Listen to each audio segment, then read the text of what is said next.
सभी मित्रों को प्रेम भरी राधे राधे। मैं अभी एक वीडियो देख रहा था, बुंदेलखंडी कथा वाचक विपिन बिहारी दास जी महाराज का।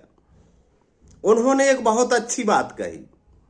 उन्होंने कहा है कि राम भक्ति से भी बड़ी भक्ति है राष्ट्र भक्ति, देश भक्ति। ये मुझे बहुत अच्छी लगी ये बात, और इस बात को बोलने के लिए मैं बहुत बहुत धन्यवाद भी दूंगा विपिन बिहारी दास जी महाराज को।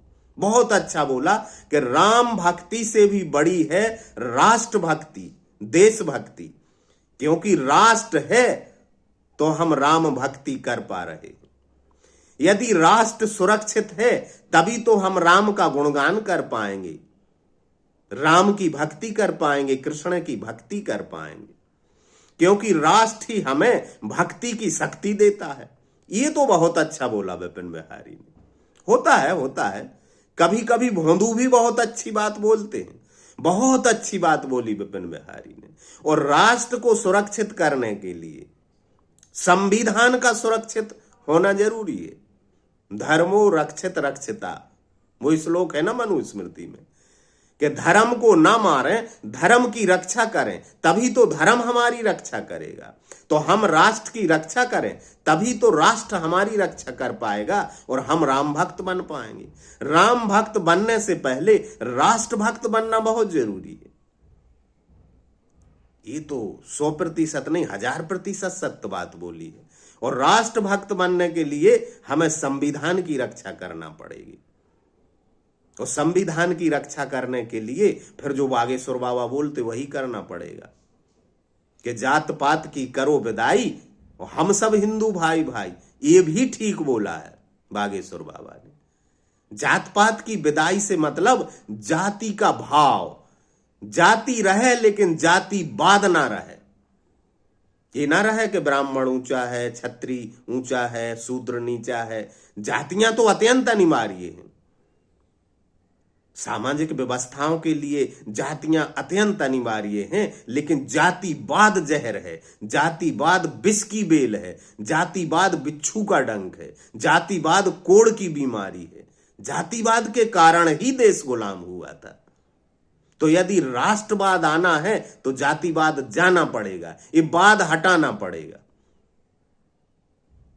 आपको याद दिला दूं कि जापान जब गए हुए थे स्वामी विवेकानंद, अब स्वामी विवेकानंद के संबंध में है ये घटना या स्वामी राम तीर्थ के मुझे ठीक से याद नहीं। मैंने कहीं पढ़ा था कि स्वामी राम जब जापान में थे तो जापान के एक छोटे बच्चे से स्वामी राम तीर्थ ने पूछा कि बेटा आप सबसे ज्यादा प्रेम किससे करते हैं?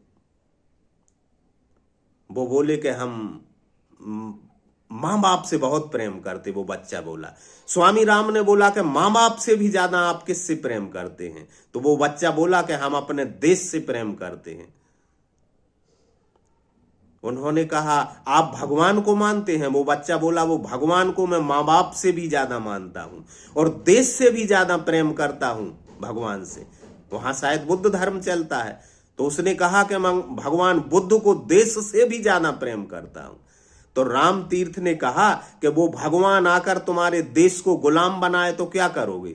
तो वो बच्चा बोला मैं भगवान का गला काट दूंगा, उसकी पीठ ठोक दी। राम तीर्थ ने कहा था कि जापान को कोई गुलाम नहीं बना सकता। जिस देश के बच्चों में ऐसी धारणा है कि हमारे देश पर यदि आंख उठाएगा तो परमात्मा के भी गर्दन काट दूंगा, उस देश को कोई गुलाम नहीं बना सकता। तो विपिन बिहारी ने ये तो ठीक कहा और बहुत ही सुंदर कहा कि राम भक्ति से बड़ी भक्ति है तो राष्ट्र भक्ति है। इसके लिए बहुत धन्यवाद दूंगा, नमस्कार करूंगा उनको, क्योंकि राष्ट्र से ही राम है। यदि राष्ट्र सुरक्षित है तो हम सुरक्षित हैं, और यदि हम सुरक्षित हैं तभी तो हम राम भक्त हो पाएंगे, तभी तो हम जय श्री राम का उद्घोष कर पाएंगे, ताकि हमारे उद्घोष की गूंज 7वें आसमान तक जाए। मैं सहमत हूं उनकी इस बात से। विवेकानंद ने भी कहा था कि राष्ट्र भक्त बन जाए।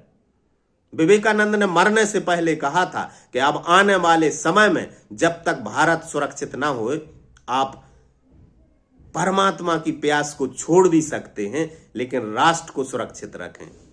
देशभक्त हो जाएं, सभी भारत मां के भक्त हो जाएं। और विवेकानंद ने कहा था कि देशभक्ति सीखना है तो जापानियों से सीखो। सो तो ठीक कहा विपिन बिहारी ने कि राम भक्ति से बड़ी भक्ति है राष्ट्र भक्ति। जय हिंद, राधे राधे।